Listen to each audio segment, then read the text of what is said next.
এই জমিও আবাদ করছি। এইটার জমির ধান আল্লাহ দিছে, গাছের পাতা পড়ে না, ছেঁয়া আসে না, এই ধানটা ভালো। এখন তো এই মৌসুমে যা হয় হচ্ছে, কিন্তু আমন মৌসুমে জমির রস সহ শুকিয়ে যায়, ওটার মধ্যে কোনো ধানই থাকে না। এটা দিয়ে না হলে কোনো মতো চলবো, আমনে আমি কিভাবে চলবো? আমি এর জন্য মাননীয় সরকারের কাছে সহায়তা চাই, যাতে আমি ক্ষতিগ্রস্ত থেকে রক্ষা পাই। ওনারা যেন গাছ কাটে, তাহলে আমি উপকৃত হব। ঠিক আছে। না আপনি ওইটা কথা একটু বললেন না যে এই শতকটা বাদ দিয়ে দেখেন এই দিকে জমিটা আমার কত সুন্দর ফসল, কত সুন্দর দানা হয়েছে।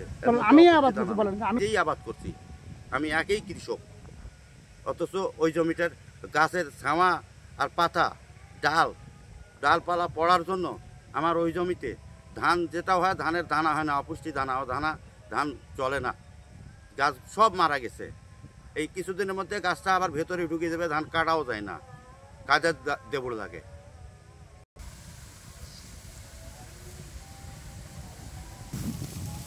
বাসার নাম কি? কবে যাবার কপিটা